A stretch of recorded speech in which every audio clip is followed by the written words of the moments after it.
جہاں پر ہمیں انسانی ترقی اپنے عروج پر نظر آتی ہے، اور اگر یہ کہا جائے کہ ان دنوں انسانی ترقی اپنی بلندی کی حدوں کو چھو رہی ہے تو بیجا نہ ہوگا۔ لیکن اس کے ساتھ ساتھ جب ہم انسانی اخلاق کی گراوٹ کو دیکھتے ہیں تو وہ بھی ہمیں انتہائی پستی میں نظر آتی ہے، اور خاص طور پر اس معاملے میں جب ہم بات کرتے ہیں انسانی رشتوں کی، تو انسانی رشتے انتہائی زیادہ گراوٹ کا شکار ہیں، اور ان کی اہمیت دن بدن کم ہوتی جا رہی ہے۔ اور ظاہر سی بات ہے، پھر جب اس بات کو انسان محسوس کرتے ہیں تو پھر وہ اس کے لیے کچھ قدم اٹھاتے ہیں، کچھ اقدامات کرتے ہیں تاکہ دوبارہ سے ان باتوں کو سامنے لایا جا سکے، دنیا کے سامنے اس بات کو رکھا جا سکے کہ یہ جو رشتے ہیں کتنی اہمیت کے حامل ہیں۔ اسی بات کو سامنے رکھتے ہوئے اس دنیا نے ایک دن کو فادرز ڈے کے نام سے بھی یہ دنیا جانتی اور پہچانتی ہے۔ باپ کے دن کے ساتھ اسے منسوب کر دیا گیا ہے، اور نہ صرف اس دن کو باپ کے دن سے منسوب کیا گیا ہے بلکہ اس کے ساتھ ہمیں ماں کے حوالے سے بھی ایسا ملتا ہے۔ اور لیکن یاد رکھیں، دنیا آج اس بات کو پہچان رہی ہے، جان رہی ہے کہ ہمیں ایسا کرنا چاہیے اور ہمیں اپنی والدین کی عزت کرنی چاہیے، لیکن خدا نے اپنے پاک کلام میں ہزاروں سالوں پہلے اس بات کو بیان کر دیا۔ شریعت دیتے وقت اسرائیلیوں کو خدا نے یہ حکم دے دیا کہ تو اپنے باپ اور اپنی ماں کی عزت کرنا۔ اور یاد رکھیں، عبرانی جب ہم ثقافت کی بات کرتے ہیں تو خاندان انتہائی اہمیت کی حامل ایک اکائی کے طور پر ہمیں نظر آتی ہے، جس میں باپ جو سربراہ ہے، پھر ماں ہے، پھر بیٹا ہے، اور پھر بیٹی ہے۔ اور پھر اس کے ساتھ جب ہم اسی زبان میں ان رشتوں کو سیکھنے کی کوشش کرتے ہیں، اور چونکہ آج ہمارے سامنے باپ کا رشتہ ہے، اور جب ہم باپ کی بات کرتے ہیں تو اس کے لیے عبرانی کے 2 ہجے استعمال ہوتے ہیں، اور ہم نے پہلے بھی اس بات کو سیکھا ہے کہ عبرانی زبان میں اصل میں یہ جو اس کے ہجے ہیں، یہ نہ صرف ہجے ہیں بلکہ اس کے ساتھ ساتھ یہ مکمل لفظ بھی ہیں، اور ان کی ایک علامت بھی ہے جو اس کی پہچان ہے۔ جب ہم بات کرتے ہیں لفظ باپ کی، اس کے لیے جب 2 ہجے استعمال ہوتے ہیں، ان میں ایک پہلا ہجا الف ہے اور دوسرا بیت ہے۔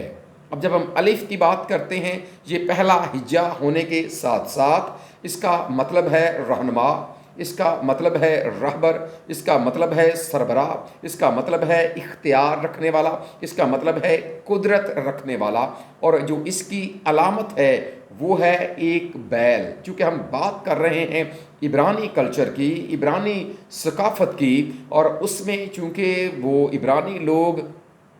بھیڑ بکریاں پالنے والے لوگ تھے، اور جب ایک ریوڑ وہ رکھتے تھے جس میں بھیڑ بھی ہیں، بکریاں بھی ہیں، گائے بھی ہیں، بیل بھی ہیں، تو ان میں جو بیل ایک ایسا جانور تھا جو سب سے زیادہ طاقت رکھتا تھا، اور اسی بنا پر پھر الف کی علامت کو اس کے طور پر رکھا گیا تاکہ جب یہ علامت ہمارے سامنے آئے تو پتہ چلے کہ اگر ایک ریوڑ میں ایک جو بیل ہے وہ اختیار رکھنے والا یا طاقت رکھنے والا یا اختیار رکھنے والا جانور ہے، سو جب یہ لفظ استعمال کیا جائے کسی اور رشتے کے لیے یا کسی اور چیز کے لیے، تو پتہ چلے کہ یہ چیز بھی یا یہ شخص بھی اختیار رکھنے والا ہے اور طاقت رکھنے والا ہے۔ سو باپ کے معاملے میں بھی پہلا لفظ الف اور دوسرا ہے بیت۔ اب جو بیت عبرانی ہجوں میں دوسرا اس کا نمبر ہے، اور اس کا مطلب ہے گھر یا پھر خیمہ۔ اب جب یہ دونوں لفظ اکٹھے لکھے جائیں گے، الف اور بیت، لفظ بنے گا اب جو باپ کے لیے استعمال ہوتا ہے، اور اس کا جو مطلب بنے گا وہ یہ کہ گھر کے اندر جو سربراہ ہے، گھر کے اندر جو قدرت رکھنے والی شخصیت ہے، گھر کے اندر جو رہبر ہے، گھر کے اندر جو رہنما ہے، جو سارے گھر کی محافظت بھی کرتا ہے، سارے گھر کا رہنما بھی ہے، ان کا خیال بھی رکھتا ہے، ان کی نگہداشت بھی کرتا ہے۔ باپ کا لفظ جو بائبلی مفہوم ہے وہ ہمارے سامنے اسی بات کو رکھتا ہے کہ اصل میں باپ گھر کے اندر ایک ایسا رشتہ ہے یا ایک ایسی شخصیت ہے جو سربراہ ہے،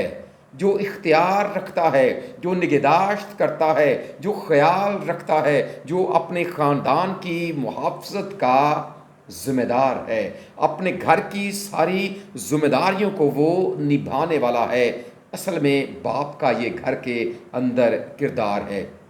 اور جب ہم اسی بات کو، اسی لفظ کو نئے عہد نامے میں سیکھنے کی کوشش کرتے ہیں، جس کے لیے لفظ پاتیر استعمال ہوا ہے، اور اس بات کو اپنے سامنے رکھتے ہوئے جب ہم سیکھتے ہیں تو خدا کا بندہ مقدس پولس رسول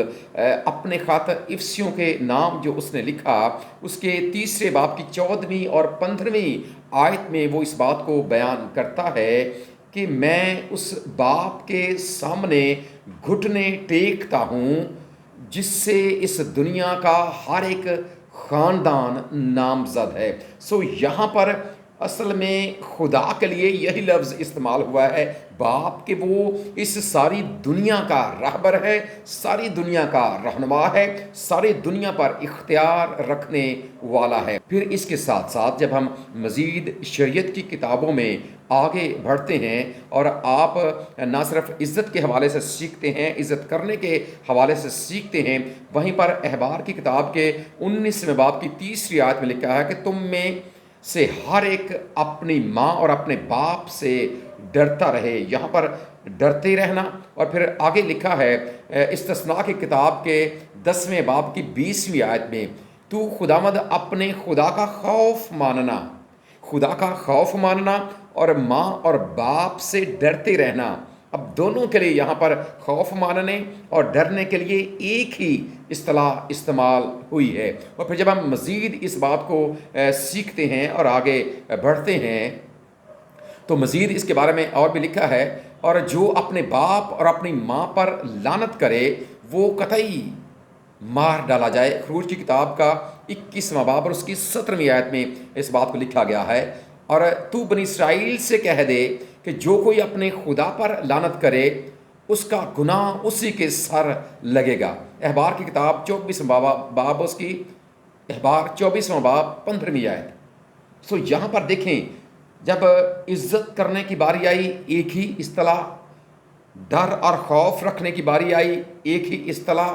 اور پھر جب سزا کی باری آئی تو بھی ایک ہی اصطلاح استعمال ہوئی ہے۔ اس کا مطلب یہ ہے کہ قادر مطلق خدا کس قدر ان رشتوں کو اہمیت دیتا ہے۔ اور پھر اس کے ساتھ ساتھ یہ بات بھی یاد رکھیں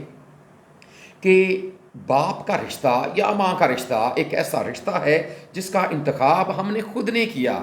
یہ وہ رشتہ ہے جس کا انتخاب قادر مطلق خدا کرتا ہے، کون کس کا باپ ہوگا، کون کس کی ماں ہوگی، کون کس کے ہاں پیدا ہوگا۔ دیکھیں 127ویں زبور کی 3 آیت میں لکھا ہے کہ دیکھو اولاد خداوند کی طرف سے میراث ہے۔ جہاں پر خدا والدین کو یہ عزت دیتا ہے انہیں اولاد دے کر، پھر وہیں پر بچوں کو یہ حکم دیا جاتا ہے کہ تم ان کی عزت کرنا، اس لیے کہ ان کو والدین میں نے بنایا ہے اور تمہارے لیے والد کا اور والدہ کا انتخاب میں نے کیا۔ یہ دونوں طرف سے ہے کہ جو والدین ہیں، ظاہر سی بات ہے پھر وہ بھی اپنے خدا کا شکر ادا کرتے رہیں کہ یہ والد ہونے کا یا والدہ ہونے کا اعزاز انہیں خدا کی طرف سے ملا ہے، اور پھر بچے یہ کہ انہیں والدین خدا کی طرف سے ملے ہیں، وہ ہمیشہ ان کا ادب اور ان کا احترام کرتے رہیں۔ اور پھر یاد رکھیں خوبصورت نمونہ ہمیں خداوند یسوع مسیح کی ذات سے بھی ملتا ہے۔